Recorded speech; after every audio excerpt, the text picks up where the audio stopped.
आता आपण चालू करूया सरांची journey before joining IIT Bombay. तर सर तुमच्या बालपणाविषयी थोडं माझ्या ऑडियन्सला सांगा. कसं कसं तुमची जडणघडण झाली IIT बॉम्बे जॉईन करण्यापर्यंत. माझं लहानपण सोलापूरला गेलं. हां. आणि अगदी लहान घर होतं, म्हणजे 300 स्क्वेअर फूटचं घर. ओके. 3 रेल्वेतल्या 3 डब्यांसारखं घर होतं. आणि तिथे म्हणजे काही सोयी खूप कमी होत्या. हां. काही डायनिंग टेबल नाही, आम्हाला घालायला घड्याळ नव्हतं. ओके. त्यानंतर रेफ्रिजरेटर नव्हता, म्हणजे उदाहरण म्हणजे बरोबर. पहिल्यांदा पंखेही नव्हते, पंखे पण नव्हते. AC वगैरे फार दूरची गोष्ट. आणि खाली म्हणजे चुलीवर केलेला स्वयंपाक, नंतर बंबावर तापवलेलं पाणी, त्याच्यात अंघोळ, आणि असं सगळं ते वातावरण होतं. आणि पाटावर बसून जेवायचं वगैरे. तर त्यानंतर पण तरीसुद्धा एक सांस्कृतिक श्रीमंती खूप मिळाली. सांस्कृतिक श्रीमंती. म्हणजे मला आमच्या घरी विंदा करंदीकर, पाडगावकर आणि बापट यायचे. बरोबर. घरी काव्यवाचन व्हायची. आमच्या घरी पंडित भीमसेन जोशी, जसराज आणि कुमार गंधर्व यायचे. हे श्रीराम पुजारींमुळे आमच्याकडे यायला लागले. वा. आणि माझ्या बहिणीला पण गाण्याची आवड, सुलभा पिशवीकर माझी हां बहीण. हां हां. आणि पुष्पा ती दुसरी, तर त्याला साहित्यातली आवड. बरोबर. श्रीराम पुजारी, सुलभाताई आणि पुष्पा यांच्यामुळे मला साहित्य आणि श्रीराम पुजारी ओढ म्हणजे लागली. साहित्य, संगीत याच्याविषयी प्रचंड ओढ लागली. ओढ लागली. हां. आणि माझे वडील मॅथमॅटिक्सचे स्कॉलर होते. अच्छा. त्यामुळे मॅथमॅटिक्समध्ये पण मला आवड होती. पण मुख्य म्हणजे काय, की या सगळ्या वातावरणामुळे हां. विज्ञान आणि तंत्रज्ञान ह्याच्या इतकंच किंवा ह्याच्यापेक्षाही महत्वाचं संगीत, साहित्य आणि चित्रकला आहे, हे मला पहिल्यापासून मला बिंबवलं गेलं. बिंबवलं गेलं. आणि असं कधीच वाटलं नाही की काय करणार पुढे, ते कळ दाबणार आणि कुठेतरी नासात जाणार आणि कुठे अमेरिकेत जाणार, आणि असं कधीच जाणवलं नाही. म्हणजे संगीतकार सुद्धा तेवढेच महत्वाचे, चित्रकार सुद्धा तेवढेच महत्वाचे आयुष्यामध्ये. हे सातत्याने मनाला बिंबवलं गेलं. गेलं. आणि पण परीक्षकाचा कधीच अभ्यास केला नाही. अच्छा, मार्कांविषयी असं काही नाही. कधीच अभ्यास केला नाही, IIT सुद्धा नाही. आणि इथे त्या विषयाचं गोडी, विषय किती छान आहे ह्याच्यावर प्रेम केलं पाहिजे, असं माझं म्हणणं आहे. आज सुद्धा विद्यार्थ्यांना मी हे सांगेन की त्या विषयावर प्रेम करा. नुसते मार्क किती मिळतात, आधी गेल्या वर्षीचा पेपर कुठला, या वर्षीचा पुढचा पेपर, हा क्लास तो क्लास, आणि ह्याच्यात घामे घूम, आणि त्याच्यात नैराश्य आणि सगळं. तर विषयावर तुम्ही प्रेम जर का केलं, म्हणजे तुम्हाला आपोआप मार्क मिळतील. लोक विषयावर प्रेम नाही करत आणि विषयाच्या खोलवर जात नाही. म्हणजे गणितावरती मी 5वीत असताना 7वीतली रायडर्स म्हणजे गणित सोडवायची, 6वीत असताना 8वीतली. म्हणजे मुद्दामून हे नाही, आपण कधी मोठे होत दाखवण्या करतो ना, पण मला आवडायची. माझी आणि वडिलांची रेस लागायची. कित्येक वेळ वडील जिंकायचे, कित्येक वेळ मी जिंकायचो. पण ह्यात मजा यायची हे सगळं करत असताना. आणि त्या म्हणजे माझा पहिली ते IIT पर्यंत गणितात एकही मार्क गेला नाही. एकही मार्क गेला. एकदा एका परीक्षेत 97 पडले होते. ते वडील म्हणले होते काय 3 मार्क कुठे गेले असं. पण एरवी माझा कुठेही गेला नाही. गणिताची खरंच प्रचंड आवड होती. ते आणि घरी सगळं संगीत, साहित्य सगळं चर्चा चालू असायची. म्हणजे चर्चेमध्ये चार्ल्स डिकन्सची कादंबरी, शेक्सपियर, बर्डेकर, विंदा करंदीकर, कुमार गंधर्व, भीमसेन जोशी, ह्याच चर्चा सगळ्या आमच्या घरी. त्यामुळे इतकी मजा यायची सगळ्याची ओळख मला पहिल्यापासून झाली. आणि या सगळ्यामुळे पण नंतर मग मी बोर्डात 16वा आलो SSC मध्ये.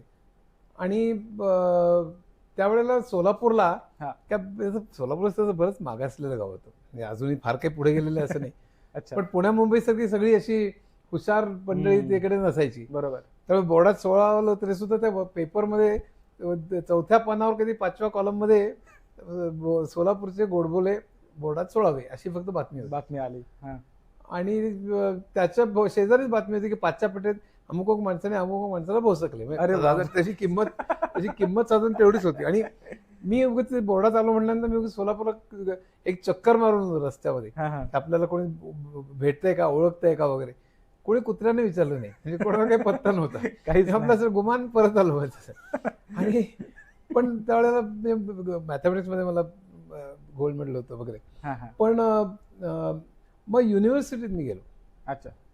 आणि युनिव्हर्सिटी मी पूर्ण युनिव्हर्सिटीत पहिला आलो. हे कोणी सांगितलं जाण्यासाठी का तुम्ही स्वतः? नाही, युनिव्हर्सिटी कॉलेज शाळा झाल्यानंतर युनिव्हर्सिटी. बरोबर. तर तिथे गेल्यानंतर मी सर्व युनिव्हर्सिटीत पहिला आलो. अच्छा. आणि त्यामध्ये त्यावेळेला असा नियम होता, पुन्हा मॅथमॅटिक्स स्टॅटिस्टिक्स मध्ये मला पूर्ण पैकीच्या पैकी मार्क होते. तर त्यावेळेला असा नियम होता की युनिव्हर्सिटीत तुम्ही पहिले असाल तर तुम्हाला IIT मध्ये डायरेक्ट ऍडमिशन. पण मला कोणी सांगितलंच नाही की IIT मध्ये असं डायरेक्टली ऍडमिशन मिळू शकते, हा. असं मला सांगितलंच नाही कोणी.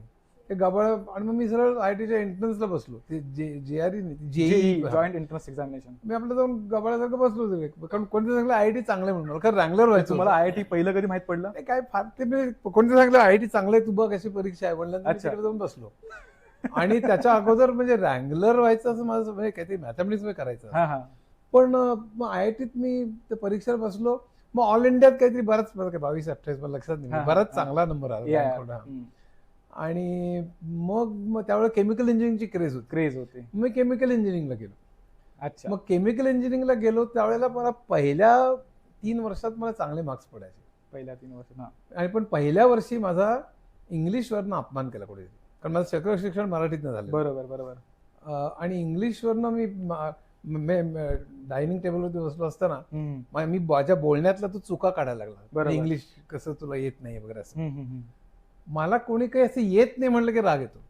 तू दिसायला चांगला नाहीस, तुझ्याकडे पैसे नाहीत, असं म्हटलं तर मला काही त्रास होत नाही, कारण मी खरं बोललं तर वाईट कसं वाटून घेईल. बरोबर. पण तुला अमुक गोष्टी येत नाही म्हटलं की मी भयंकर चिडायचो. आणि मग मी 10 महिने पुढचे फक्त इंग्रजी केलं. आमच्या वेळेला IIT वेगळी होती. म्हणजे IITला आता दर आठवड्याला परीक्षा असते. हो. आणि ते फार टेन्शन निर्माण होतं. आमच्याकडे 6-6 महिन्यांनी परीक्षा असायची. 6-6 महिने. त्यामुळे मी पुढचे 10 महिने फक्त इंग्रजी केलं. म्हणजे क्लासला आपलं मध्यम जाऊन यायचो. पण म्हणजे इंग्रजी लिटरेचर वाच, इंग्रजी वर्तमानपत्र वाच, टीव्ही व्ह्यू नव्हता, इंग्रजी कादंबऱ्या वाच, इंग्रजी भाषेचा इतिहास वाच. हे सगळं पुढचे 10 महिने खरोखर सगळ्या फावल्या वेळात हेच करत बसायचं. आरशासमोर वरून बोलायची प्रॅक्टिस करायची, आपलं काय चुकतं का. या सगळ्याचा मला जो प्रचंड फायदा झाला. म्हणजे पुढे मी न्यूयॉर्कमध्ये वर्ल्ड ट्रेड सेंटर जे पडलं त्याच्या 80व्या मजल्यावर मी कॉन्ट्रॅक्ट साईन केलेले, किंवा इतर अनेक या सगळ्या लंडनमध्ये, ऑस्ट्रेलियात, जपानमध्ये सगळीकडे मी जी प्रेझेंटेशन्स दिली त्या सगळ्याचा मला फायदा झाला. मी एकदा तर टोकियोमध्ये 2 जणांची प्रेझेंटेशन होती, एक माझं आणि दुसरं TCSच्या दोघांचं, की जागतिक ITच्या विषयीचे प्रेझेंटेशन. अच्छा. 90च्या दशकात होतं. मी 1.5 तास कागद समोर नसताना अस्खलित बोललो. प्रचंड त्याचं कौतुक झालं. इंग्लंडच्या पेपरमध्ये फोटो सगळं बातमी आली होती. हे सगळं होऊ शकलं कारण त्या 10 महिन्यात मी इंग्रजी खूपच, म्हणजे मी त्या असं ठरवलं की आपण काय करतो की मराठीतनं विचार करतो, मग ट्रान्सलेट करतो आणि मग बोलतो. म्हणून मी असलं करणार नाही. आपले विचारच इंग्रजीतनं झाले पाहिजे. इतकं आपलं एलिगंट आणि ज्याला फ्लुएंट म्हणतात असतं, त्यात सौंदर्य असलं पाहिजे, त्याला वाक्प्रचार वगैरे. तर त्यामुळे मी असं ठरवलं की आपल्याला ते इंग्रजी उत्कृष्ट झालं पाहिजे. असं कसं बसं असं नाही. मला कुठली गोष्ट अशी ऑल्सो ड्रॅन, म्हणजे कसं बसं केलं, कसं तरी पास झाला, कशी तरी नोकरी मिळवली, कसं तरी अमेरिकेला जायचं वगैरे असं मला कधीही वाटलं नाही. अच्छा. त्यामुळे परफेक्ट पाहिजे त्यामध्ये. नाही, परफेक्ट एक्सलन्स पाहिजे. तो मला तेव्हापासून प्रचंड लागला. आणि त्यानंतर IITची 3 वर्ष मला चांगली गेली. इंग्रजीचं हे झालं इम्प्रूव्हमेंट. पण त्या 3 वर्षानंतर आमचा एक ग्रुप जमला. 3 वर्षानंतर. आणि त्या ग्रुपने माझं आयुष्य बदललं. म्हणजे त्या ग्रुपमध्ये TIFR, IIT आणि BARC ह्यातली टॉपर मंडळी होती त्या ग्रुपमध्ये. आणि तोपर्यंत मला वाटायचं, म्हणजे मला मी फार हुशाराचं कधीच वाटलं नाही, पण वाटायचं की आपण काहीतरी आहे. बोर्डात 16 पहिला, IITत रँक होल्डर, गणितात पहिलीच IIT, एके मार्क नाही वगैरे असं सगळं. तर हे सगळं धाडकन मी जमिनीवर आलो. आणि माझ्या आयुष्यात हे खूप लवकर घडलं, हे मला याचा आनंद आहे. की मी TIFR मध्ये उदाहरण, काही लोक व्हिजिटिंग प्रोफेसर स्टॅनफर्डमध्ये क्वांटम फिजिक्सचा, एक श्रीकृष्ण दाणी म्हणून येतो, जगातल्या पहिल्या 50 का 100 जगातल्या पहिल्या 50 मॅथमॅटिशियन पैकी एक वगैरे असे. ते लोक त्यांच्या विषयात तर ग्रेट होतेच, बरोबर, पण त्यांना प्रचंड वेगवेगळ्या गोष्टीत इंटरेस्ट होता. आणि नुसतं इंटरेस्ट नाही, अतिशय सखोल ज्ञान होतं, प्रचंड वाचन होतं. म्हणजे त्यात इतिहास, त्यामध्ये राज्यविचार, म्हणजे political science, economics, psychology, mathematics, science, technology, music, literature, या सगळ्यामध्ये इंटरेस्ट आणि प्रचंड ज्ञान असलेली मंडळी. एका कुठल्या तरी भाषणाच्या वेळी आम्ही एकत्र आलो, मग खेचला गेलो त्यांच्याकडे. मग आमच्या मीटिंग चालू झाल्या. मी पहिल्यांदा दर महिन्याला 1, मग दर महिन्याला 2, मग आठवड्याला 1, मग आठवड्याला 2, असं करत आम्ही भेटायला लागलो. म्हणजे IITच्या खोलीमध्ये असं रात्री 2-2, 3-3 वाजेपर्यंत चर्चा नुसत्या, मग वाचन. माझ्या खोलीत जो रॅक होता तो सगळा पुस्तकाने भरलेला. फ्लोरा फाउंटनला त्या रस्त्यावरती अशी सेकंड हँड पुस्तकं मिळायची, ती सगळी घेऊन मला. त्यावेळी कुठली इंग्लिश लिटरेचर म्हणणार की इंग्लिश लिटरेचरवरती चर्चा. म्हणजे चार्ल्स डिकन्स पासून D.H. लॉरेन्स पासून हेमिंग्वे पासून सगळं म्हणजे ग्रेप्स ऑफ राथ म्हणजे हे जे सगळं तर अशी जी सगळी मंडळी आहेत तर या सगळ्या ठिकाणी मी इंग्लिश कादंबऱ्या वाचल्या. इंग्लिश साहित्याची माझी ओळख चांगली त्यावेळेस झाली. म्हणजे बरोबर. खूप वेगवेगळ्या तऱ्हेचे म्हणजे इग्नालिओ म्हणजे फॉन्टमारा नावाची कादंबरी आहे, इग्नाझिओ सिलोने म्हणून नका म्हणायचं, अच्छा. किंवा रिचर्ड राईट असेल हम्म. किंवा सार्त्र असेल हम्म. किंवा कामुस काफका असतील, हेमिंग्वे असेल, या सगळ्या लोकांची, जॉन स्टाईनबेक त्याचं ग्रेप्स ऑफ राथ आहे, किंवा अनेक लोकांच्या कादंबऱ्या वाचून त्याच्यावर चर्चा व्हायच्या. त्याचा IITच्या परीक्षेशी काहीही संबंध नव्हता. त्यानंतर मग इकॉनॉमिक्स, आम्हाला इकॉनॉमिक्स अभ्यासाला होतं नंतर कधीतरी, पण आम्हाला ते कळलं पाहिजे, कारण ह्या सगळ्या चर्चांमध्ये ॲडम स्मिथ, रिकार्डो, माल्थस, मार्क्स, केन्स, फ्रीडमन, 1961 साली फ्रीडमनचं आला होता, शिकागो स्कूल, सगळं कळलं पाहिजे आपल्याला. तर BA पर्यंत इकॉनॉमिक्स वाचून काढलं. म्हणजे सगळं ते डीप इंटरेस्ट तयार झाला. म्हणजे काय माहितीये का, की बेसिकली असं आहे की 1400 कोटी वर्षापूर्वी विश्व निर्माण झालं. बरोबर. 450 कोटी वर्षापूर्वी पृथ्वी, 375 कोटी वर्षापूर्वी पहिला जीव निर्माण झाला, आणि उत्क्रांती होत होत होत तो माणूस निर्माण झाला. बरोबर. या माणसाने, म्हणजे माणूस जेव्हा निर्माण झाला त्यावेळेला त्यांनी सूर्यचंद्र उगवत मावळताना बघितलेले असतील. बरोबर. समुद्राला ओहोटी भरती आलेली बघितलेली असेल. बरोबर. पक्षी उडताना बघितले असतील, मासे पोहताना बघितले असतील, मोठे प्राणी लहानांना खाताना बघितले असतील, ज्वालामुखी, भूकंप सगळे बघितले. तरी का हा प्रश्न विचारला? अच्छा, वाय असं का होत? आणि त्याची उत्तरं शोधत शोधत विज्ञानाची प्रगती झाली. तेच विज्ञान त्याने आपलं आयुष्य सुखकर करण्याकरता वापरायला सुरुवात केली. त्यांना तंत्रज्ञान निर्माण झालं, आणि त्यानंतर तो मनुष्य एकत्र राहायला लागला. तेव्हा एकत्र राहण्याचे जे काही नियम किंवा काही इतर त्यातनं तत्व निर्माण झाली, त्यातून economics, philosophy, social science, political science, psychology, हे सगळं निर्माण झालं. आणि माणसाने आपल्या आयुष्याचा अर्थ आपण जगतो कशा करता, आणि ते एक्सप्रेस करायला सुरुवात केली. त्यातून साहित्य, संगीत, चित्रकला असं सगळं निर्माण झालं. हे सगळं कसं घडलं असलं पाहिजे माणसाच्या सुरुवातीपासून आतापर्यंत. त्यातले मुख्य शिलेदार कोण होते? म्हणजे सायंटिस्ट असतील, चित्रकार असतील, संगीतकार असतील, वाङ्मयकार असतील, किंवा टेक्नॉलॉजिस्ट असतील, हे कोण लोक होते? त्याची आयुष्य कशी होती? कुठल्या काळात त्यांनी ते शोध लावले? तो काळ कसा होता? म्हणजे त्या गोष्टीचा इतिहास, त्या माणसांची चरित्र, ह्या सगळ्यांमध्ये मला डीप इंटरेस्ट तयार झाला. की हे कळणं म्हणजेच खरं ही परीक्षा आहे आपली. हे IITला पास होऊन GRE जाऊन अमेरिकेला कोणी जायलो. आज आम्हाला क्षुल्लक वाटायचं. आता कोणाला वाटायला इंटेलेक्च्युअल गर्व आहे की काय, पण त्यावेळेला आम्हाला म्हणजे असं कोण अमेरिकेला कोण जाते असं. आमच्याकडनं शिकून GRE जाऊन अमेरिकेला गेलेले खूप लोक आहेत. तो एक मनुष्य तर न्यूयॉर्कला, म्हणजे मी विमानतळावर माझ्या पाय पडायचा, तुमच्यामुळे मी इथे आलेलो, पण तुम्हाला विचार नाही केला इथे यायचा वगैरे असं. तर असं सगळं होतं. ते तो ग्रुप फारच ग्रेट होता. म्हणजे या ग्रुपमुळे माझं आयुष्य बदललं. आणि मला लोक अजून विचारतात, इतक्या विषयात तुम्ही कसे लिहितात? तज्ञ कधी? मी तज्ञ कुठल्याही विषयात नाही. बरोबर. मी या विषयातला विद्यार्थी आहे. पण विद्यार्थी म्हणून शिकण्याची जी आवड निर्माण झाली, ती अजूनही, माझं 75 पूर्ण होत आहेत 5 दिवसांनी, पण अजूनही आहे. अजून जिथपर्यंत, ज्या शेवटल्या श्वासापर्यंत मी विद्यार्थी असेल राहणार. आणि मला असं वाटतं जोपर्यंत तुम्ही विद्यार्थी तुमचा मेलेला असेल तर तुम्ही मेलेला असाल 100%.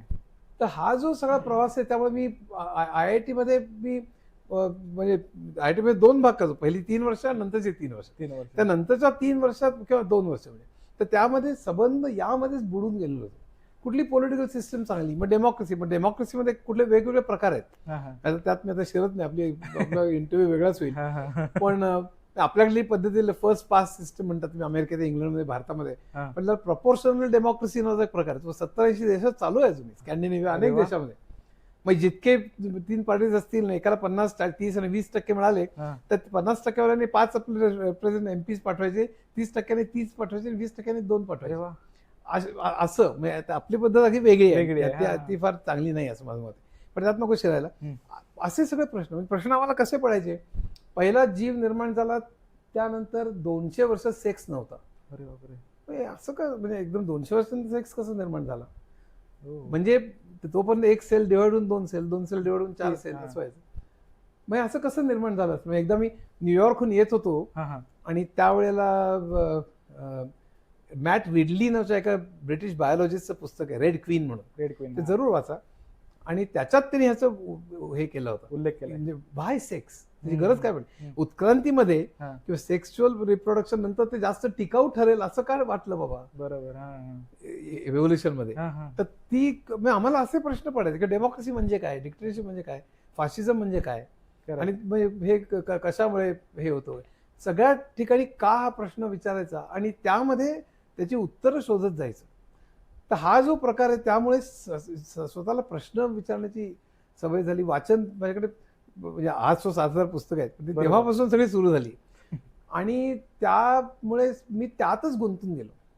आणि त्यावेळेस मग भारतात गरिबी काय आहे, आपल्या भारताचे लोक कसे राहतात हे कळलं पाहिजे. बरोबर. म्हणून मग आम्ही एक मागोवा नावाचा ग्रुप तयार झाला आणि त्या ग्रुपमध्ये डाव्या विचारसरणीचे सगळे लोक होते. आम्ही कुठल्याही कम्युनिस्ट पार्टीवर विश्वास ठेवला नाही, कुठल्याही कम्युनिस्ट राष्ट्रावर विश्वास ठेवला नाही. आम्ही त्यांचे सगळ्यात मोठे टीकाकार होतो. पण तरी सुद्धा जी आत्ता ज्या तऱ्हेने भांडवल, आत्ता तर फारच वाईट आहे, त्यावेळेच्या सुद्धा भांडवलशाहीवरती आमचा विश्वास नव्हता किंवा समाजाला उपयोगी अशा तऱ्हेचं एक समाज व्यवस्था निर्माण झाली पाहिजे असं आमचं मत होतं. ते अजूनही आहे. पण मी कुठल्याही कम्युनिस्ट पार्टी आणि देश याचा मी मेंबर्स नाही आणि त्याचा पुरस्कर्ता सुद्धा नाही. पण आजची अर्थव्यवस्था ही समाजाभिमुख नाही असं माझं मत आहे. पण ती तेव्हापासून आमची त्या ग्रुपमध्ये तयार झाली. आम्ही मागोवा माझं एक मासिकही काढलं होतं. आणि मग त्यावेळेला IITतनं पास झाल्यावर मला LNT आणि ACC या 2 कंपन्यातनं कॅम्पसमध्ये जॉब झाले. मी जेमतेम 65% पडून बाहेर पडलो, एकेकाचा टॉपर. कारण शेवटली 2 वर्ष हेच उद्योग, history, politics, economics, music, literature. Music तर प्रचंड, म्हणजे 2 वर्ष मुंबई आणि पुण्यातल्या सगळ्या मैफिली ऐकल्या. आणि त्या कशा ऐकल्या, प्रत्येक गोष्टीत घुसून, म्हणजे प्रत्येक गोष्टीत डेडिकेशन. मारवा म्हणलं की आम्ही तो रेकॉर्ड प्लेअर असा खांद्यावर घालून तो असं ह्याचा रेकॉर्ड प्लेअर घ्यायचा आणि त्या लेक वरती जायचं. आमिर खानचा मारवा, एक भीमसेनचा मार्का, रविशंकर, असं सगळं तो मारवा कळला पाहिजे सूर्य बुडत असताना. मालकौस मध्ये हॉलमध्ये जायचं, रात्री 11 वाजता त्या रेकॉर्ड प्लेअरवरती भीमसेनांचा मालकौस ऐकायचा, असं सगळं. ते वातावरण त्या रागाचं काय ते कळलं पाहिजे. असे असंख्य मैफिली ऐकल्या. रंगभवन मध्ये रात्री मैफल असायची, बेगम अख्तरचं गाणं असायचं, त्याची गप्पा मारायच्या आणि मग 3 वाजता गाणं 2-2:30ला संपलं की VT होती, वर्तमानपत्र पसरून झोपायचं. पहिली लोकल पकडून विक्रोळी, त्यावेळी कांजूरमार्ग नव्हतं, विक्रोळी यायचं आणि तिकडे ती बस पकडून, पहिली बस पकडून IITला. असे उद्योग सगळे केले. गाणं म्हणले की गाणं, चित्रकला, साहित्य, विज्ञान, तंत्रज्ञान, इकॉनॉमिक्स, प्रत्येक विषय कळला पाहिजे. ही खरी महत्वाची परीक्षा आहे, ही आयुष्याची परीक्षा आहे. आणि हे काय नसतं आपलं केमिकल इंजिनिअरिंग करून कोणीतरी हे करते, ह्याला काही फार महत्व नव्हतं. आणि मग नंतर असं वाटलं की आपल्याला कळलं पाहिजे, आपण लोकांच्यासाठी काहीतरी काम केलं पाहिजे. म्हणून एक श्रमिक संघटना नव्हती होती, ती सर्वोदयाबरोबर काम करत होती. सर्वोदय गांधीजी म्हणजे गांधीवादी. तर त्यांच्याबरोबर आम्ही शहाद्याला, म्हणजे त्यावेळी धुळे जिल्ह्यात होतो, आता नंदुरबार, तिथे आम्ही काम करायला गेलो. आणि आम्ही 7-8 असे कार्यकर्ते आणि आदिवासींमध्ये. त्यावेळेचा सगळा तो काळ इतका रोमॅन्टिक होता, म्हणजे आपण काहीतरी समाजाकरता करतोय. बरोबर. म्हणजे त्यावेळी खूप आपण डेडिकेटेड असं वाटायचं. रात्री शेतांमध्ये चालायचं, वरती चांदणं असायचं, गाणी म्हणत आणि खेड्यात जायचं, तिथे सभा घ्यायची, तिथेच खाटेवर झोपायचं, शेजारी शेत असायचं, वरती चंद्र असायचा. आणि त्यांना एकंदर संघटनेचं महत्व सांगायचं, व्यसनांपासून दूर होण्याचं महत्व सांगायचं. आणि असं सगळं करत मी हे काढले, एका गावात दुसऱ्या, तिसऱ्या, असं. आणि नंतर मग एकदा एक जमिनीचा तुकडा होता आणि तो तुकडा आदिवासींना वाटून द्या असं आम्ही म्हणत होतो. अच्छा, तुम्ही? कारण ती जंगल जमीन आहे असं आमचं म्हणणं. बरोबर. तर जंगल म्हणून डिक्लेअर करण्याकरता दर एकरमध्ये एवढी झाडं असावी लागतात, ग्रीन एरिया. तर तेवढी झाडं नव्हती तिथे. अच्छा. तर म्हणलं हे जंगल नाही आहे, त्यामुळे तुम्ही जमीन वाटून द्या आदिवासींना, एवढी शेकडो कुटुंब त्यात पोसू शकतील. बरोबर. नाही, हे जंगल आहे. आम्ही म्हणलं हे जंगल नाहीये. मग आम्ही जमिनीचा सत्याग्रह म्हणून आम्ही त्या जमिनीत शिरलो. अगोदर नोटिसा पाठवल्या, आम्ही मी लेख लिहिले भरपूर. मी त्यावेळी माझ्याशी पूर्ण दाढी होती, मी धोती पायजमा घालत होतो, भेलोरी त्याची भाषा पण बोलत असे, त्यांच्यात गाणी पण म्हणत असे, सगळे हे झाले. आणि त्यानंतर आम्ही सत्याग्रह केला, कारण यांनी काही दाद देत नाहीत म्हणून. आणि आज जाऊन आम्ही फक्त गवत असं हे केलं, गांधींच्या मिठाच्या सत्याग्रहावरून प्रेरणा घेऊन गवत असं इथे गवतच दाखवण्याकरता गवत कापलं. तर त्यांनी ज्या जमिनीत अतिक्रमण केलं असं म्हणून आम्हाला रात्री डांबलं एका खोलीमध्ये, आमच्या 6-7 लोक, काही कार्यकर्ते. दुसऱ्या दिवशी खटला झाला आणि मला 10 दिवसाची जेल झाली. धुळे जिल्ह्यात, अरे बाप. धुळे सेंट्रल जेलमध्ये. मग जेलमध्ये डावीकडे 2 खून केलेले मनुष्य, उजवीकडे 3 खून केलेले मनुष्य. मी 12 खुनांचे इंटरव्ह्यूज घेतले. अरे बापरे. एकाने तर मला खिसा कसा कापता येईल 6 तऱ्हेने हे मला शिकवलं. पण मी फार त्याच्यात लक्ष घातलं नाही, कारण मला त्यात करिअर करायची नव्हती. पण म्हणजे फार नाही, आणि त्यात अतिशय मनाला हेलावून जाईल अशा गोष्टी होत्या. म्हणजे चिकार एक देशमुख का कोणता एक मनुष्य होता, त्याचं एक आडनाव आठवत नाही मला, पण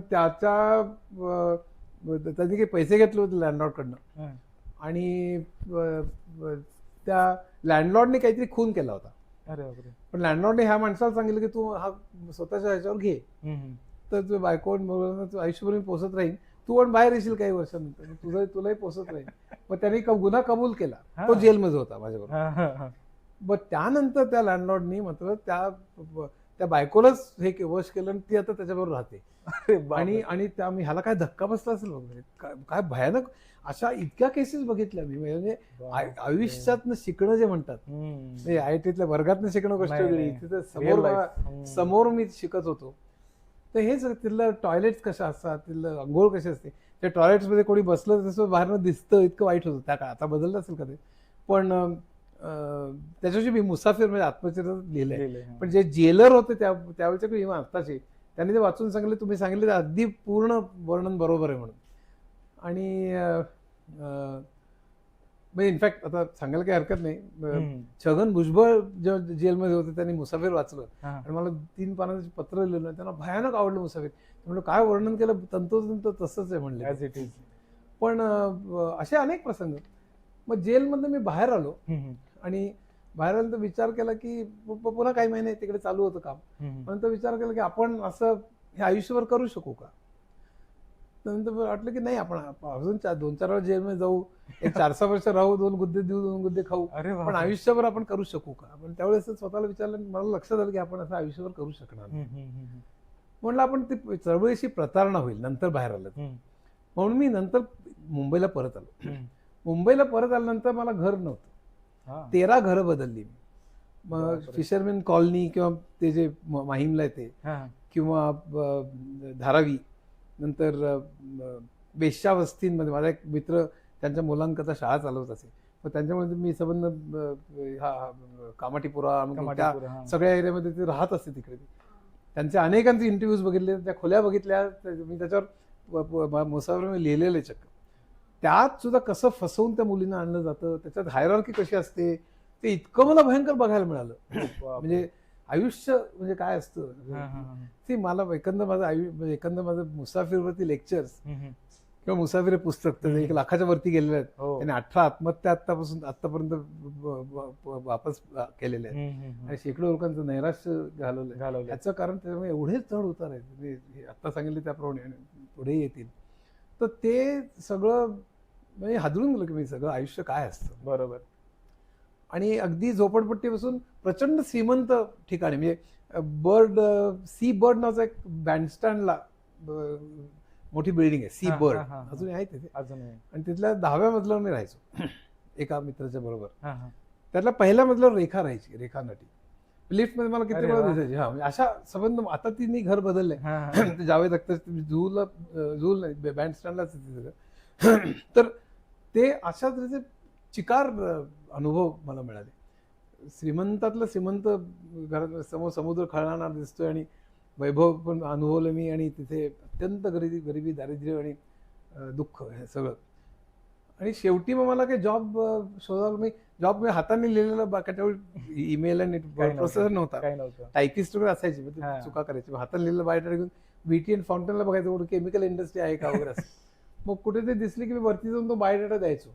मग बायोडाटा दिल्यानंतर तो विचारायचा की गॅप आहे, नाही मग 1 वर्ष काय केलं. मग म्हणलं की मी आदिवासी चळवळीच होतो. मग त्याने आणखीन खोलवर विचारलं की मी म्हणायचो की जो जेलमध्ये पण गेलो होतो. मग तो थँक्यू व्हेरी मच म्हणायचं की आमच्याकडे हे धंदे करणार. म्हणल्यानंतर मी लगेच म्हणलं असं कर, मला जॉबच देणं पडेल, इकडे जा तिकडे जा. मग पुन्हा फाउंटनची पुस्तकं बघ, पुन्हा घरी ये, या मित्राकडे राहा, त्या मित्राकडे राहा. अच्छा. पुन्हा चर्चा वाद चालूच होते. ध्येय हे चांगला समाज निर्माण करणं हे होतं. अजूनही अंगातली रग गेलेली नव्हती. पण शेवटी एका माणसाला दया आली, मग त्यांनी मला एक जॉब दिला. रोडच्या समोर एक मेकॅनिकल फॅक्टरी आहे, हा. त्या ठिकाणी 40 कामगारांच्या वरती, रात्रपाळीच्या कामगारांवरती देखरेख ठेवायची मला जॉब मिळाला, सुपरवायझर रात्रपाळीची. आणि मी रात्रपाळी जसं काही डोळे चोळून जायचो तिकडे. कामगार सुद्धा तसेच यायचे, पण धूळ अशी यायची आणि एकंदर डोळे असे लाल आणि संबंध माझे काय आणि कामगारांचे काय. आणि मी जनरली लिनियंट त्यांच्या बाजूने असल्यामुळे मग त्यांना कुठे रजा पाहिजे असेल, कुठे आजारी असेल तर रजा द्यायचो. प्रोडक्शन कोटा झालेलं असेल तर मी त्याला सोडायचो वगैरे. ते मालकाला आवडायचं नाही, जितकं जास्त तेवढं आपल्याला काढून घेतलं पाहिजे. बरोबर. मग माझे वाद झाले त्या माझ्या वृत्तीमुळे. 4 महिन्यात ते सोडून दिलं मी. मग परत आलो. मग परत आल्यानंतर आता करायचं काय, पुन्हा सुरू झालं काय करायचं. मग एकाने कोणतं सांगितलं की IBM मध्ये एक प्रोग्रामरचं हे आहे, ओपनिंग आले. म्हटलं प्रोग्रामर म्हणजे काय, कोणाच्या बापाला माहित होतं. त्या टायमाला मी केमिकल इंजिनियर, मी कम्प्युटर सायन्स केलेलं नाही, तर प्रोग्रामर म्हणजे काही माहित नाही. आमचा एक मुकुल सिन्हा नावाचा मित्र होता, तो TIFR मध्ये डेटाबेस वरती रिसर्च करायचा. मग त्याला विचारलं की कम्प्युटर काय असतं. मग एका इराणाच्या हॉटेलमध्ये त्यांनी 10 मिनिटात मला कम्प्युटरमध्ये हार्डवेअर होत आहे, सॉफ्टवेअर होत आहे वगैरे असं काय काय सांगितलं. मला काही, मी सगळं पाठ केलेलं होतं, मला काही कळलं नाही त्यात. पण मला ते म्हणजे मग दुसऱ्या वर्षी IBM मध्ये गेलो होतो. नरिमन पॉइंटला एक्सप्रेस स्टॉर्सला ऑफिस होतं, 16व्या आणि 17व्या मजल्यावर. 16व्या मजल्यावरती गेलो तर सबंध असे पाईप म्युझिक आणि कार्पेट सगळं असलेलं, सगळं टाय आणि सूट घालून फिरतायत. आणि मी असं पायजमा वजा पॅन्ट, बाहेर आलेलं बुशशर्ट, त्याच्यात 1-2 शाईचे डाग होते, खाली चपला का सँडल होत्या. आणि मी बसलो तिकडे, कुठला टाय आणि कुठलं काही नाही. आणि त्यांनी मला इंटरव्ह्यूला बोलवलं. मग इंटरव्ह्यू त्यांनी हार्डवेअर म्हणजे काय विचारलं, सॉफ्टवेअर म्हणजे. मी बराबर काल पाठ केलेलं सगळं बोलून गेलो. मला वाटलं टेक्नॉलॉजी येते आहे काय बरोबर नाही. मग त्यांनी बाहेर येऊन सांगितलं तुम्हाला पुढच्या इंटरव्ह्यूला पाठवतोय मी, पण हे काय म्हणलं ड्रेसचं काय बघताय की नाही इकडे. मग मी पहिल्यांदा दादरला, खोदाजात सर्कलला पहिल्यांदा माझा टाय आयुष्यातला विकत घेतला. तो टाय घेतल्यानंतर मी मान पुढे केली. तो म्हणलं म्हणजे काय बांध, म्हणलं बांधायला कोणाला. मग तो मी झटापट करून तो टाय बांधला त्यांनी. तो कसा बसा सावरत. 70 नंबरची बस जायची तिकडनं दादरहून नरिमन पॉइंटला. त्यावेळेला चर्चगेटला जायची मला तो नरिमन पॉइंटला. तर ती 70 नंबरची बस पकडून मी पुन्हा एक्सप्रेस स्टॉर्सला गेलो दुसऱ्या इंटरव्ह्यूसाठी. तर दुसरा इंटरव्ह्यू जो होता तो 17व्या मजल्यावरती, अरबी समुद्र असं दिसतोय खळाळणारा. आणि त्यात इथे त्या जो ब्रांच मॅनेजर होता त्याची खोली म्हणजे आता ही जी सबंध मोठा हॉल आहे तेवढी मोठी खोली, आणि त्याची फिरणारी गर्ल, फिरणारी खुर्ची. आणि तो असा समुद्राकडे बघत थांबलेला होता सिगार फुंकत. मी मागणं टकटक करून आत आलो तेव्हा त्यांनी खुर्ची वळवली आणि कमीन म्हणला. मग मी आत आलो. आत यायला 3-4 मिनिटं लागले. मोठ्या खोली, एअर कंडिशन सगळं, पण टाय बी घातला जो या. मग त्यांनी म्हणलं की टेक्निकल प्रश्न आता ह्याला विचारलेत गेल्या वेळेला, ह्याला दुसरं काहीतरी विचारू. म्हणून त्याने मला ब्राझीलच्या इकॉनॉमीच्या विषयी विचारलं. कारण त्यावेळी न्यूजवीक मध्ये ब्राझीलच्या इकॉनॉमीच्या विषयी मोठे लेख आले होते. आणि मी तोपर्यंत 10 देशांचे इकॉनॉमिक हिस्ट्रीवरती 80 पानी लेख लिहून काढले होते. म्हणजे मी अभ्यास करून त्यात ब्राझील एक होता. त्यामुळे मी ब्राझीलवरती 29 मिनिटं बोललो. तू बघतच बसला. इकडे हा बीटेक केमिकल इंजिनिअरिंग का MA इकॉनॉमिक्स, कन्फ्युजन. पण मला इकॉनॉमिक्स बऱ्यापैकी येत होतं, आवडत होतं.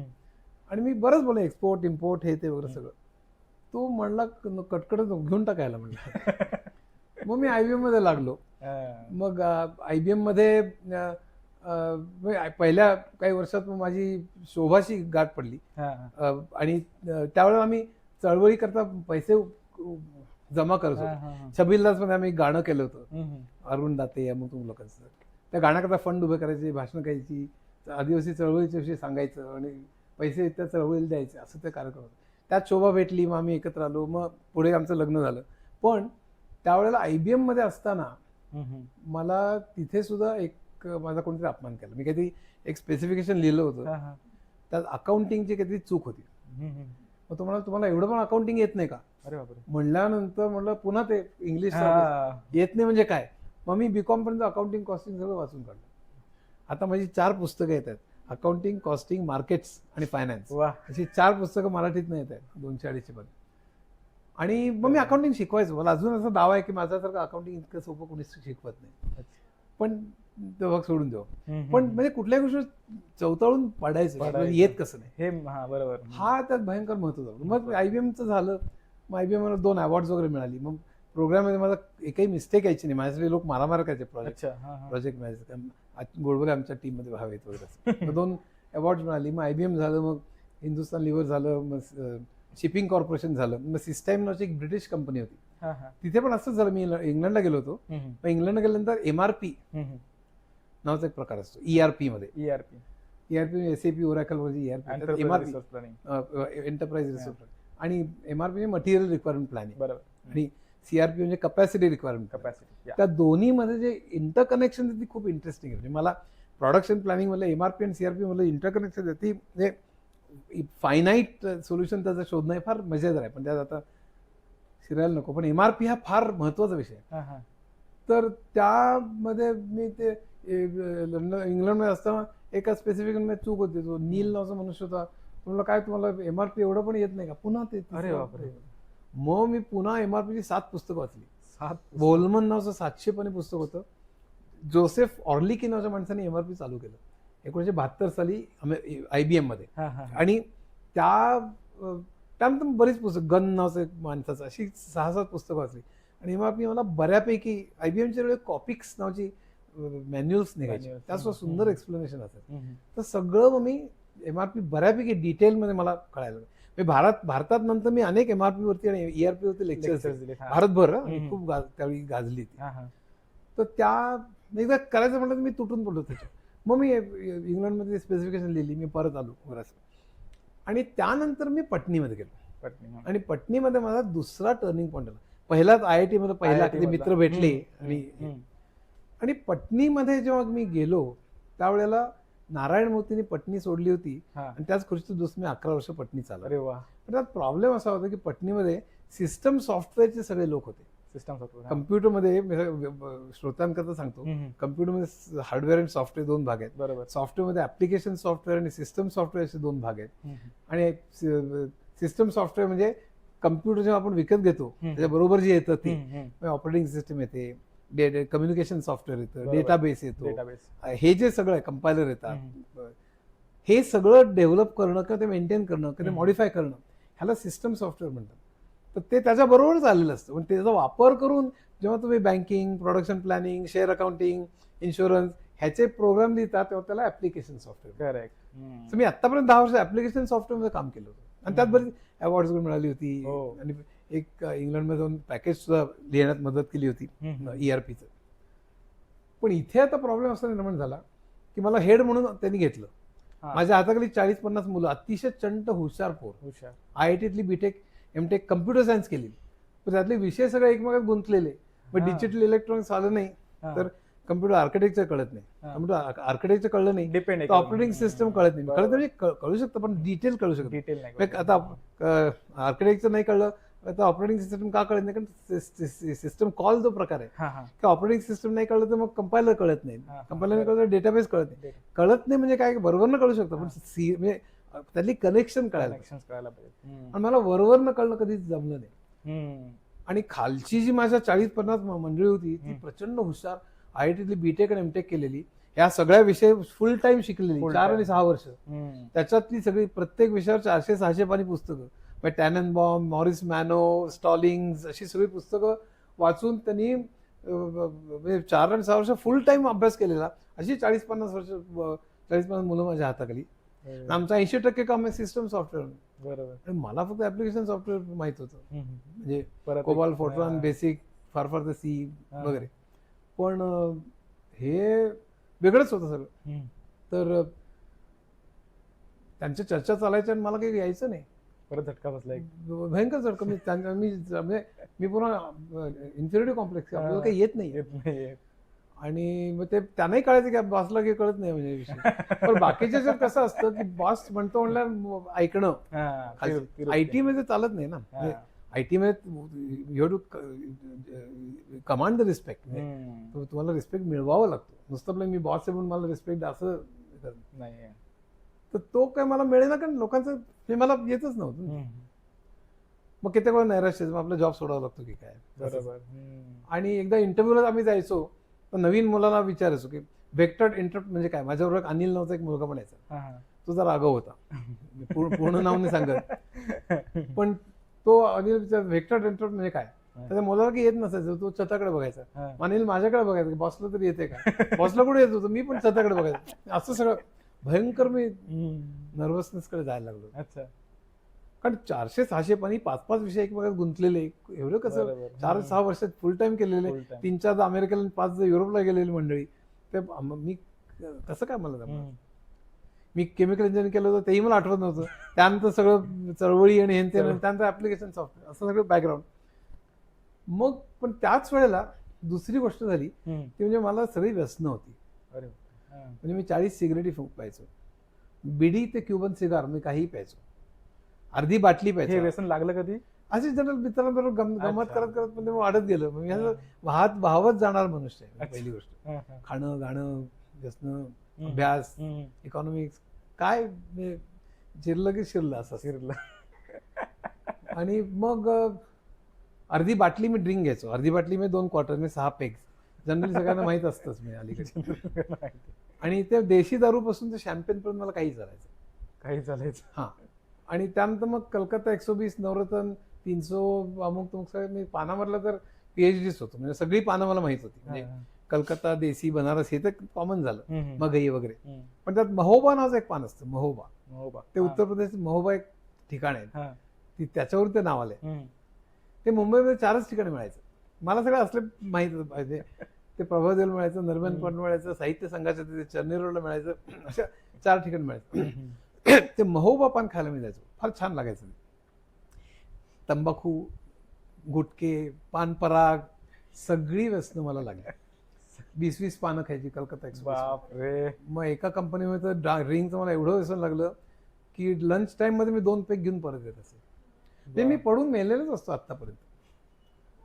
पण त्या ठिकाणी मग हे सगळं चालू असताना एकाने कोणतं सांगितलं की तुम्हाला दारू सोडायची आहे का. मी म्हणलं हो.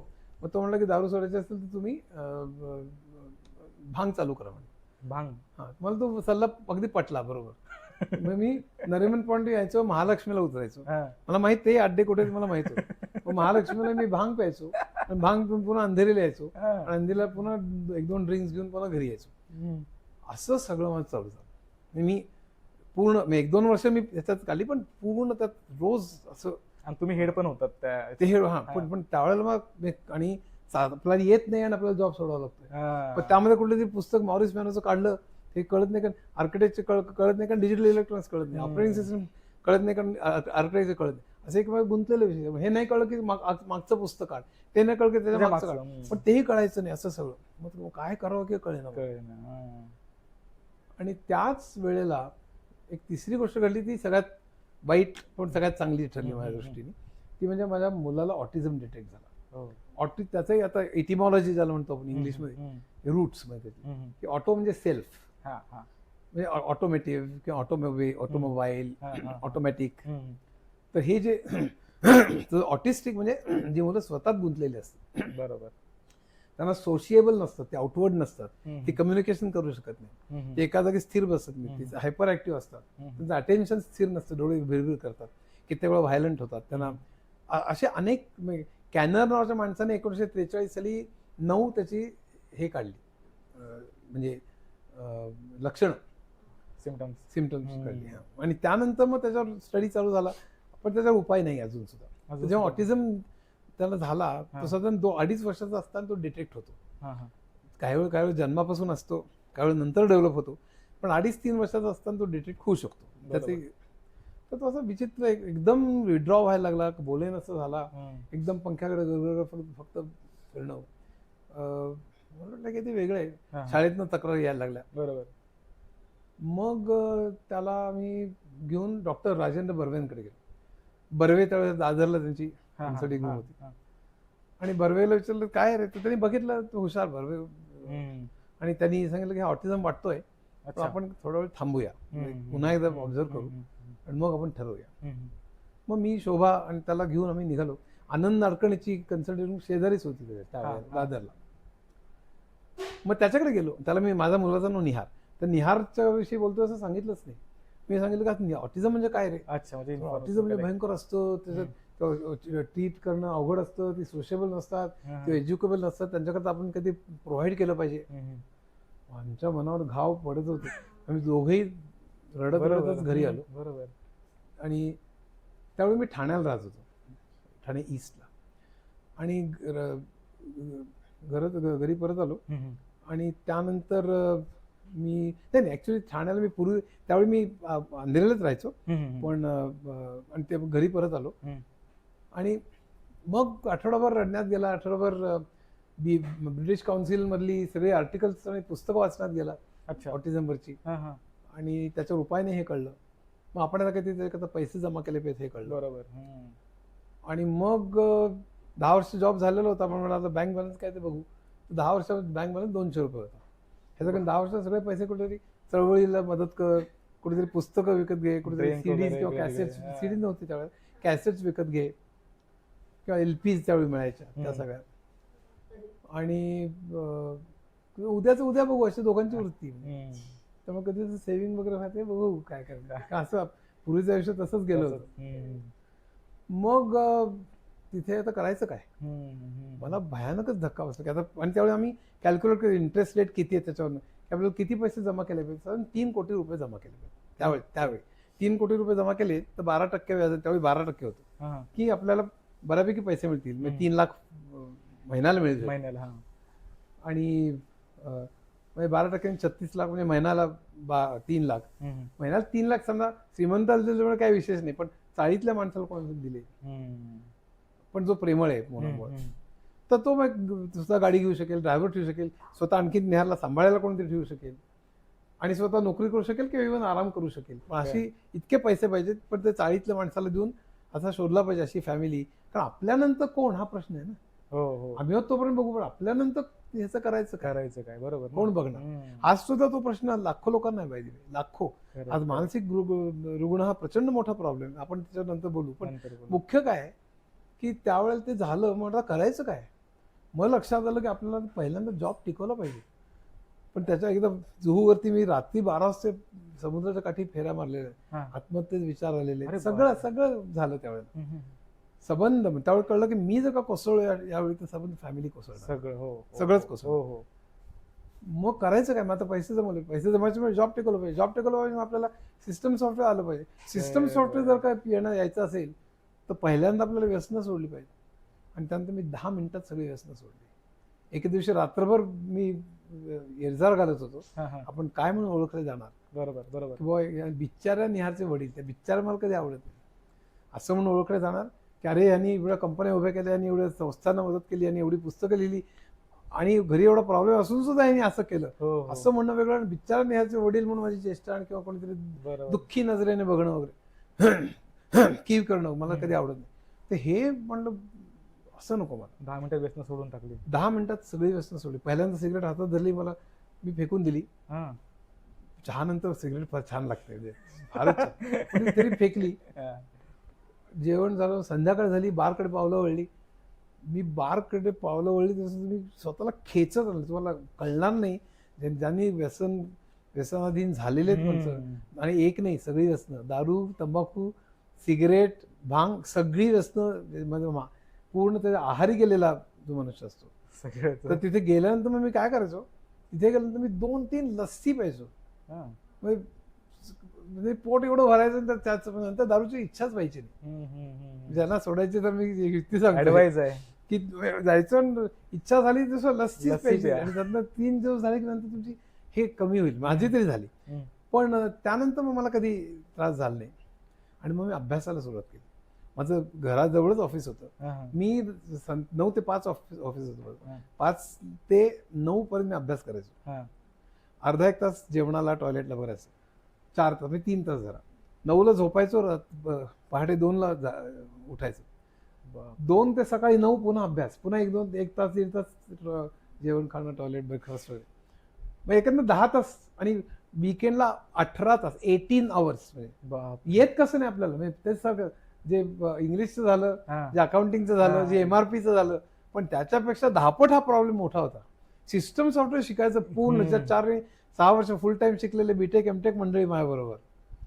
हे कसं शिकणार. कसं शिकणार.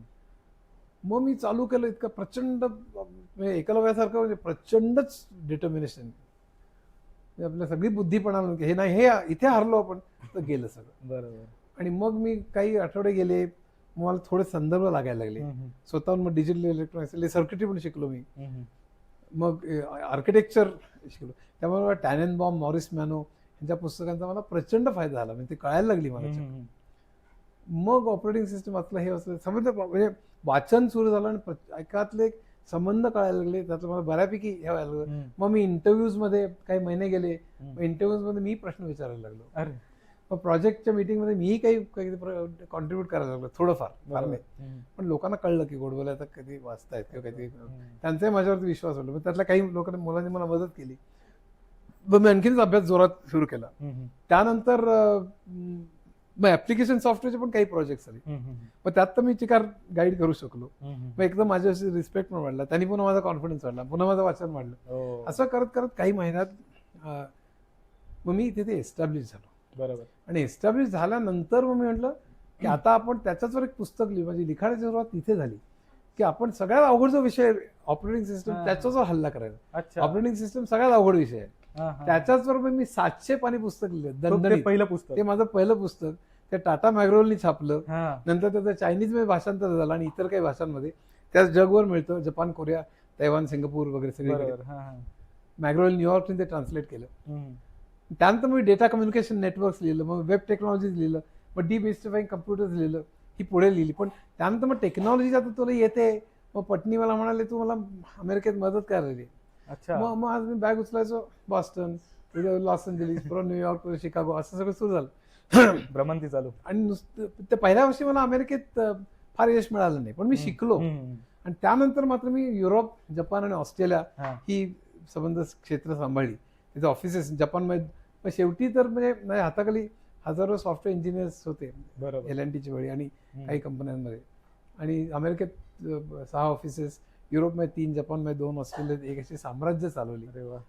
आणि मग वर्षाला 3 कोटीचं ऑफर नाकारून म्हणजे आपल्याला खरी आवड आपली जी आहे पॅशन आणि कशी आणि सगळी वेगवेगळ्या विषय आहेत. विज्ञान, तंत्रज्ञान, नॅनो टेक्नॉलॉजी, बायोलॉजी, नंतर संगीत, साहित्य, चित्रकला, सिनेमा, अर्थशास्त्र, मानसशास्त्र, राज्यशास्त्र, कायदा, या सगळ्यांमध्ये मला विलक्षण डीप इंटरेस्ट, डीप नॉलेज म्हणणार नाही, विद्यार्थी अजून, पण डीप नाही कसं होतंय असं सगळं. मग आता डेमोक्रेसी सहज म्हणून इतकी वर्ष आपल्या डोक्यात डेमोक्रेसीची कल्पना कशी आली नाही. काही शतकच झाली फक्त की लोकांनी मतं द्यावीत आणि राज्य निवडावं. ही कल्पना का निघाली गेल्या काही शतकांना? असे प्रश्न जे IITत पडायचे त्याची मग उत्तर शोधणं, त्याच्यावर लिहिणं, असं वाचन करणं, नोट्स काढणं, लिहिणं असं चाललं. तर त्याच्यानंतर मग मी लिहायला सुरुवात केली मराठीमध्ये. कारण तोपर्यंत निहारला जेवढे जमवायचे होते तेवढे जमले होते. अच्छा. आणि त्याच्यापेक्षा बरेच जास्त जमले होते. पण म्हटलं आता पैशाकरता काय, मी म्हणजे फक्त ह्याच्यावर आणखीन 3 कोटीचे ऑफर मी कंटिन्यू केले असतात. आणखीन 5 वर्ष 7 वर्ष काय आणखीन 40 कोटी, आणखीन स्टॉक ऑप्शन म्हणून 100 कोटी झाले. पण काय मग ही गाडी, तो गाडी, हा बंगला, आणि मग तसं ते मी अजूनही करू शकतो. दर वर्षाला एक मर्सिडीज घेऊ शकतो मी, पण त्याला काय अर्थ नाही. मला काही इंटरेस्ट नाही. वॅगनआर मधून फिरतो. कारण मला असं वाटतं की साधं राहणं, साधी राहणी, उच्च विचारसरणी हा आपलं नुसतं आपलं बोलतात, पण मला जेन्युइनली वाटतं की आपण अगदी साधं राहिलं पाहिजे.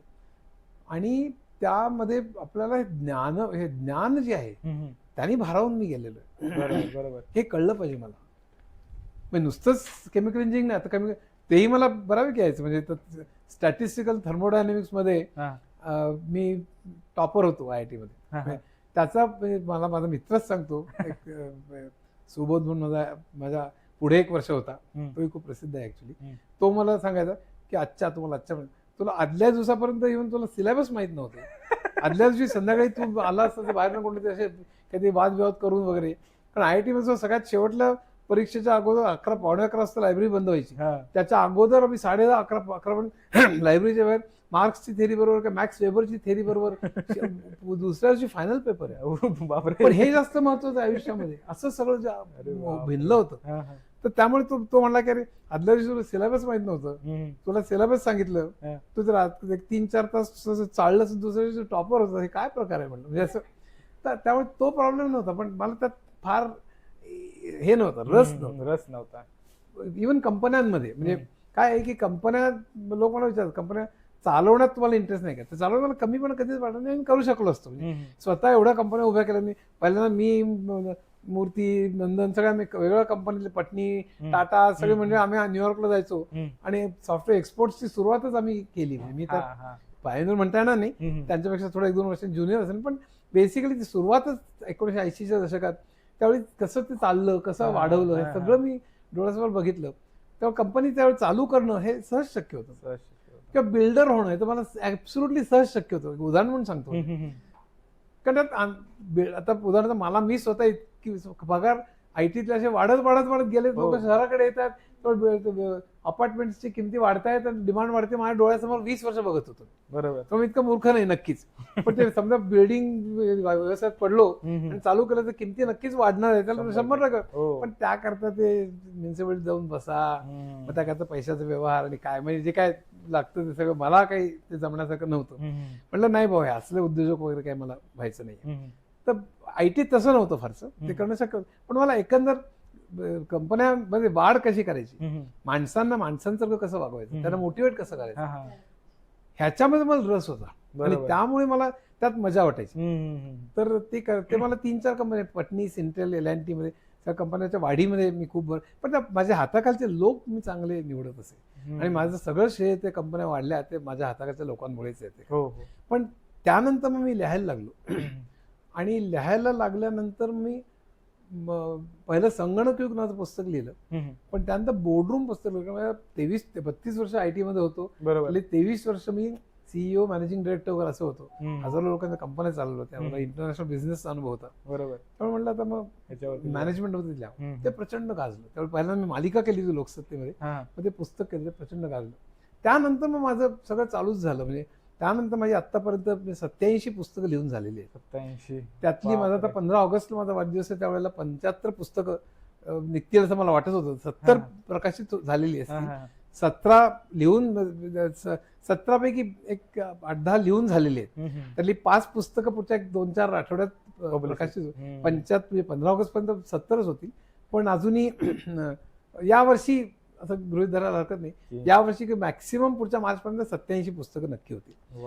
त्याच्या पुढे माझा आणखीन 15 पुस्तकांचा विचार आहे. फिलॉसॉफीवरती आहे, पश्चिम विचार म्हणून एक आहे, म्हणजे सॉक्रेटिस पासून ते चॉम्स्की पर्यंत जे विचारवंत होऊन गेले, अर्थतज्ञ असतील, मानसशास्त्रज्ञ असतील, सायन्स मधले असतील, मॅथमॅटिशियन्स असतील, पॉलिटिकल सायन्स मधले असतील, ह्या सगळ्यातले जे विचारवंत होऊन गेले, त्यांचं आयुष्य, त्यांचे विचार, प्रत्येकावर 6 पानं असे मी 200 काढले, 1200 पानं होतील, 400 पानाचे 3 खंड, असं ते पुढचं प्लॅन आहे, पश्चिम विचार म्हणून. तसंच फिलॉसॉफी भारतीय आणि फिलॉसॉफी वेस्टर्न असे 2 पुस्तक आहेत.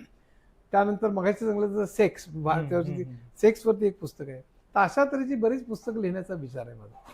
आणि इझम्स आणि आयडियाज, इझम्स म्हणजे कॅपिटलिझम, सोशलिझम, फाशिझम, हे या सगळ्या प्रत्येक इझममध्ये 100-150 पानी पुस्तकं. आणि ideas in philosophy, ideas in psychology, ideas in science, त्यातला ideas in science, ideas in physics झालेले आहे, आयडियाज इन सायकोलॉजीवरती 2 झालेले आहेत, आयडियाज इन इकॉनॉमिक्सवरती चालू आहे काम. तसं आयडियाजवरती अशा सिरीज चालू करायच्या, आणि 150 पानाच्या अशा 8-7-8, त्यातला प्रत्येकाचा अर्क घेऊन आयडियाजवरती एक 300-400 पानी एक पुस्तक, आणि इझम्सवरती एक 300-400 पानी पुस्तक, अशी पुस्तकं. फिलॉसॉफी होती, राज्यविचारवरती, पश्चिम विचारवरती, अशी सगळी. नंतर एक संगीतकारांवरती एक आहे. अशी पुस्तकं झाली की साधारण 90-95 होतील, कदाचित 100 होतील, की मग मी लेखणी 100 मग मी लेखणी खाली ठेवीन, आणि त्यानंतर छानपैकी व्हिडिओज बनवीन, म्हणजे इकॉनॉमिक सायकोलॉजी 12-15 मिनिटाचे व्हिडिओज बनवायचे, प्रत्येक आयडिया, डेमोक्रेसी असेल, कॅपिटलिझम असेल, किंवा बिहेव्हिअरल सायकोलॉजी असेल, कॉग्निटिव्ह सायकोलॉजी असेल, किंवा सायन्समध्ये केऑस असेल, ब्लॅक होल असेल, किंवा बिग बँग असेल. बिग बँग मध्ये माझं पुस्तक आलेलं आहे, क्वांटम फिजिक्स वरती आता येते 3 महिन्यांनी. तर असं जे सगळं मला ते एकंदर कुतूहल हा जो प्रकार आहे त्यांनी पछाडलेला आहे. पैसा नाही, प्रतिष्ठा, मान, सीईओ. मला अजून लोक, तुम्ही LNT सीईओ होता, तुम्ही मॅनेजिंग डायरेक्टर होता सिंटेल मध्ये, 150 वेळा परदेशी जाऊन आला, चिकार वाऱ्या झाल्या. बरोबर.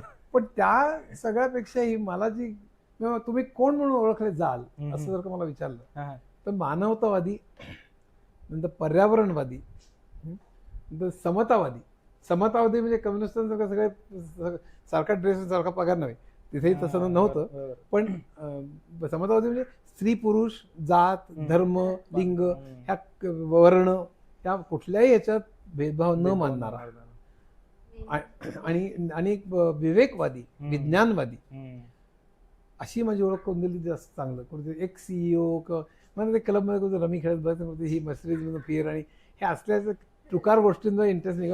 काही करून ते अमेरिकेत जा, मग अमेरिकेत जाऊन स्थायी हो, तिकडे मॉलमध्ये जाऊन ट्रॉल्या ढकलत बस, मग भारताला शिवाय दे वगैरे, तर मग अजिबात त्याच्यात शून्य इंटरेस्ट आहे.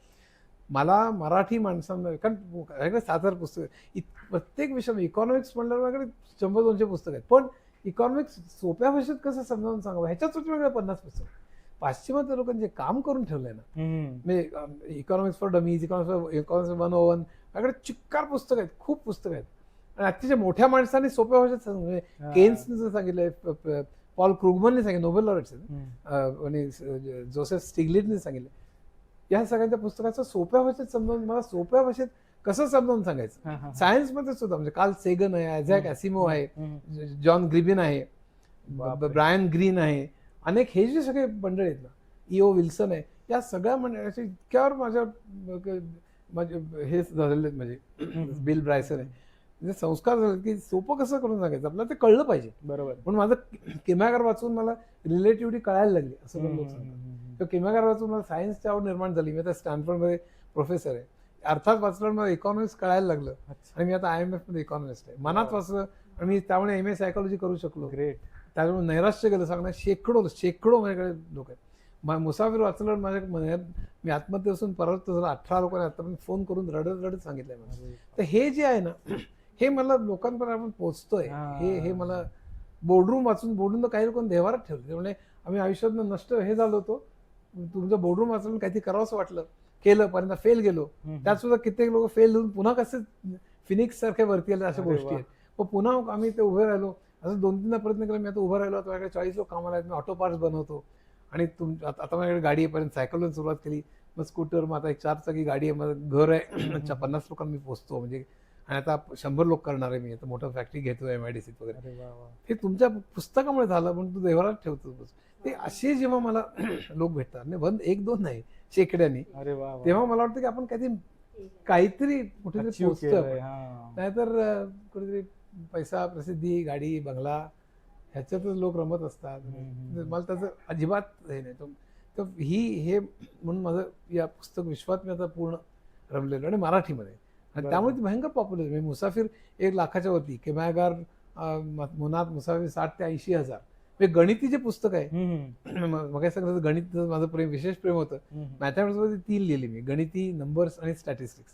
ते गणिती पुस्तक जेव्हा लिहून जरा बुकिंग केलं तसं की तुम्ही पैसे द्या आणि नंतर आम्ही घरपोच पाठवू, 28,000चं बुकिंग झालं. अरे बापरे. मला लोकांनी माझ्यावर प्रचंड प्रेम केलं. जिथे जिथे जाईन, खेडोद तालुक्यात, पुण्यात, कुठेही 20-20 लोक रोज तरी भेटतात, मला नमस्ते करतात, छाया फोटो घेतात. म्हणजे प्रचंड हे असतं. त्यामुळे आणि अलीकडे मग मी या वयात सुद्धा जे लेटेस्ट टेक्नॉलॉजी त्याच्यावरती मग artificial intelligence, data science, industry 4.0, infotech आणि स्टॅटिस्टिक्स अशी 5 पुस्तकं लेटेस्ट टेक्नॉलॉजीला आणि सोप्या भाषेत 300-400 पानी 500 पानी अशी पुस्तकं आहेत.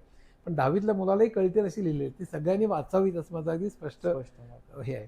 आणि मग बायोलॉजीत 6 पुस्तकं, सायकोलॉजीत 9 पुस्तकं, इकॉनॉमिक्सवरती 4 पुस्तकं, असं सगळं वेगवेगळ्या विषयांवरती. म्युझिकवरती 2, म्हणजे सिम्फनी आहे पाश्चिमात्य संगीतावरती, नादवेद भारतीय संगीतावरती. म्हणजे मला पाश्चिमात्य संस्कृतीचं मराठी वाचकांना दर्शन घडवायचं होतं. मग जपूरचं 3 व्हॉल्यूममध्ये इंग्रजी साहित्य, चित्रकलेवरती कॅनव्हास, लाईमलाईट सिनेमावरती पाश्चिमात्य, आणि सिम्फनी पाश्चिमात्य संगीतावरती, अशी 4 झाली. तर तंत्रज्ञानाच्या इतिहासावरती प्रवास नावाचं पुस्तक आहे, आदिमानवापासून मंगळावरच्या स्वारीपर्यंत. नंतर मग संवाद नावाचं पुस्तक आहे. संवाद म्हणजे पुन्हा आदिमानवापासून ते फेसबुकपर्यंत. मग त्यात रेडिओ, टेलिव्हिजन, पहिल्यांदा कागद, वर्तमानपत्र, वृत्तसंस्था, radio, telegraph, telephone, radio, radar, television, Facebook, internet, mobile, Facebook, अशा सगळ्यांचा इतिहास 500-600 पानी पुस्तक आहे सगळी. आणि प्रचंड गाजली ती. आणि बखर संगणकाचे म्हणजे कम्प्युटरचा इतिहास आहे, अशी सगळी. तर या सगळ्या विषयात प्रचंड आवड आणि मुळापासून तळमळ आणि शिकण्याची वृत्ती आणि विद्यार्थी म्हणून मानल्यामुळे हे सगळं होऊ शकलं. आणि त्यामुळे अजूनही आता असं हे करण्याची पण काय की मला 12 वर्षापूर्वी एक 25 वर्षापूर्वी मला अँजिओप्लास्टी झाली. 12 वर्षापूर्वी स्पॉन्डिलायटिस आणि हेच सुरू झालं सायटिका वगैरे गुडघ्याचं ऑपरेशन रिप्लेसमेंट नव्हे पण असं झालं टेंडन तुटले वगैरे या सगळ्यामुळे मग मी सहलेखक घेऊन लिहायला सुरुवात केली. अच्छा. आता मी 20-30% स्वतः आणि बाकी सहलेखक घेऊन करतो.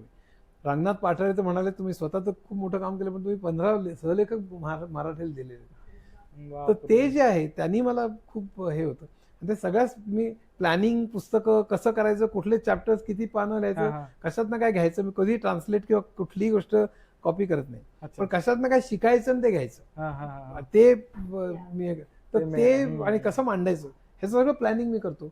मी जर लिहिलं असेल त्याविषयी 20-25% तर ते त्यांना देतो. बाकीचे मग ते लिहितात आणि ते लिहिल्यानंतर मी दुरुस्त करतो, आणखीन ऍडिशन करतो.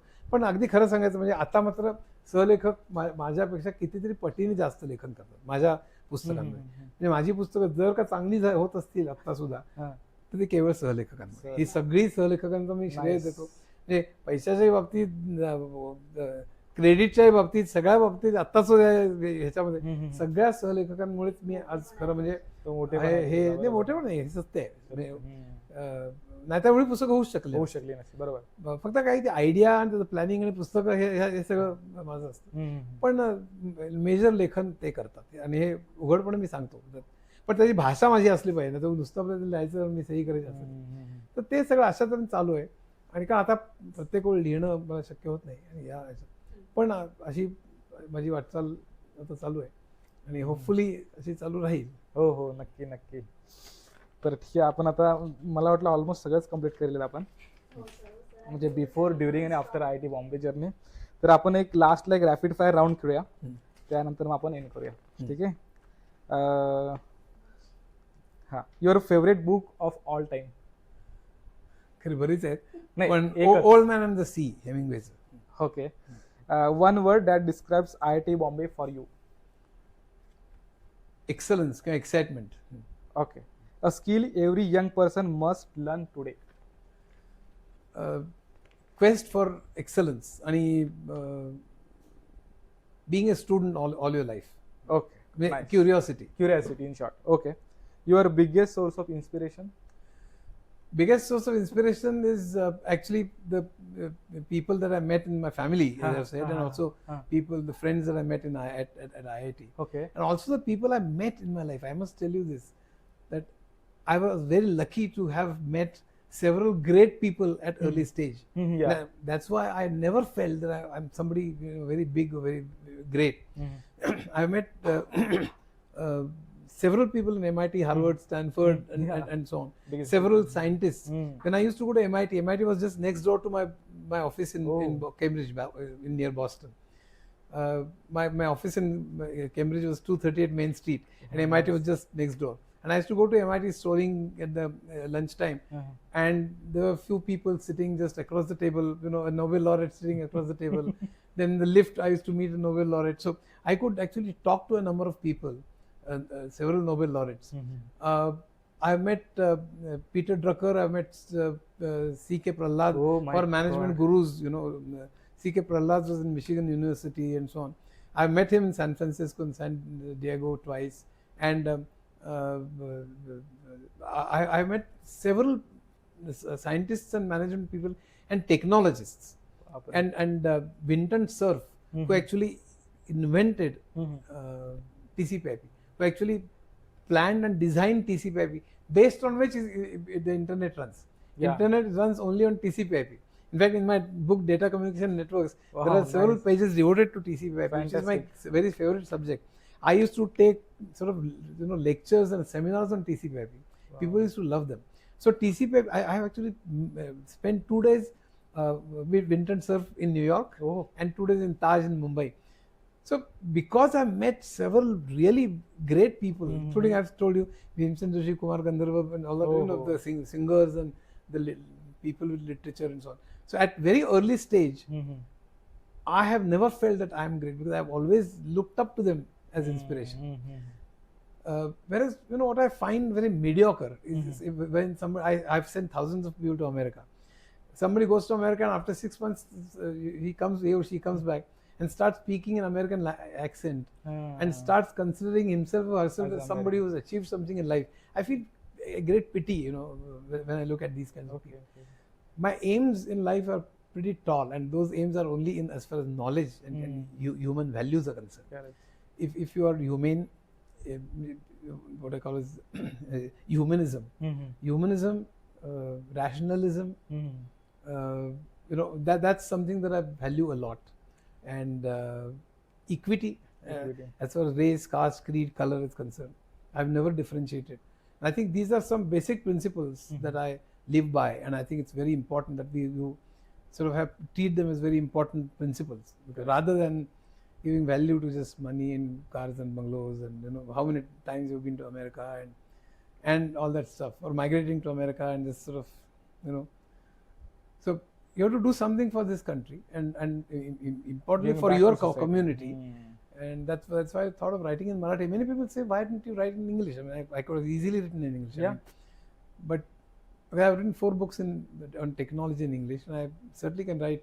But I always thought that it's always necessary to give back to where you belong. I always belong to Maharashtra and Marathi-speaking people, and I have to bring that knowledge to them. So Marathi ज्ञानभाषा झाली पाहिजे. बरोबर. त्याकरता आपण अर्धा 1% जरी भर टाकली तरी मला धन्य झालं असं वाटेल. बरोबर. असं माझं शेवटलं वाक्य आहे. Okay, great. Then if you had not been in a tech or literature, what career would have been chosen? I don't know, but I would have loved several things. I mean, I would have liked to be a professor in many subjects, but I would have loved to be in music. In music? Oh, nice. One advice you would give to your 30-year-old self. 30-year-old self means तुम्ही जर 30 इयरचे असता तर तुम्ही स्वतःला काय advice दिला असता आता? नाही, I the same. I mean, choose, be humane, be rational, always be on the side of equity. Okay. And or equality, and always be a student with great amount of curiosity about the world. Like Richard Feynman used to say, the joy of finding things out. I mean, how things works in nature or technology or in social sciences. And I think the whole joy of finding things out is just enormous. I mean, rather than monetary and worldly and material things, in my opinion. That joy is, that's ecstasy, in my opinion. One line advice to IIT aspirants current? I think you should love your subject rather than just go after marks and sort of run after them like cattle and get depressed when you don't sort of get into the ranks and so on. Rather than that, if you go after excellence, if you go after understanding and loving that subject, you will never repent. And marks will follow. Okay, great. Which political party you are supporting now, if any? I don't support any political party, but I certainly support democracy. I certainly I don't sort of belong to any religion. For instance, so any religious fanatic ideology I reject, whether it is Hindu, Muslim, Christian, whatever, and I see a number of them in the world fighting with each other. I think organized religion is the greatest threat to humanity. Organized religion. It doesn't mean that I don't believe in God, because that's a separate issue. But like Einstein, I think I treat nature as God and humanity as a religion. So instead of sort of standing in the queue of in front of a deity for 2 hours and then donating maybe 500,000, 200, I don't know how much they do these days, but donating that money to that temple, I would much rather spend that time in teaching somebody mathematics to an Adivasi child and spend that money in buying drugs or medicines for the needy. And I think I'll probably serving my God much better. I think that's very important. So I think so what I hate is this division and hatred about religions and castes and ultra nationalism and so on and so forth. So I really don't. I have a development model, and I think we'd certainly like to talk about what I think as really should be done. Sure. But that's a very vast subject, and yeah. Thanks. Next question. Till date, according to you, the greatest personality you have interacted with? Greatest. person that I have interacted with. And how was that feeling? There were several, as I've said, No, among them. several scientists and musicians and authors and so on. But I think one who has had a lasting impact on me is Sriram Pujari, Sriram Pujari. who actually molded my worldview as far as arts are concerned, and it gave me tremendous amount of energy and enthusiasm to learn all the time. Exceptionally great person. Okay. The greatest mistake of your life which you think no one should repeat? Those are sort of professional mistakes. I mean, Okay. had I stuck to one particular job, I would have earned 100 more crores. I mean, that kind of stuff. But that's not too important for me. So, I have enough, and for me, otherwise there's never enough. I mean, Correct. always sort of run after money, and there's never enough. I'm pretty satisfied with what I have, but I think it's important to be after knowledge and also be after values which serve humanity, and you must have an ideal which is much above the corporations and money and your market value and what you stand for, what do you think is the ideal society, what do you think, that's what bothers me a lot, day and night. I think I have some model obviously about democracy and Scandinavian democracy or proportional democracy plus workers' democracy as proposed by Richard Wolff, and a lot to learn from China, where government controlled competition, entrepreneurship and innovation. But China has a lot of shortcomings. I mean, China has dictatorship, for instance. I don't like it at all, but there's a lot to learn from China. So I think these three things combined, I'm just working on some kind of model which is realistic and can be worked on. Nice. Then how many countries had you visited in your early 30s? Early 30s? No, I don't think early 30s I've just visited UK and Singapore. Yeah. UK and Singapore. UK and Singapore. Yeah. Okay. So, but after that, almost 150 times. Whatever. But mainly US, Europe, Japan, and Australia. Mainly. It's a pity that I couldn't go to Latin America. Africa, I have been to Zambia and Kenya and all that, but I've never been to Latin America or East Europe, and so on. So nice. Thank you guys. Watch केल्याबद्दल आजच्या एपिसोडबद्दल, and thank you sir for your time. Okay, so भेटूया आपण नवीन एपिसोडमध्ये, नवीन पॉडकास्टमध्ये. धन्यवाद. Thank you.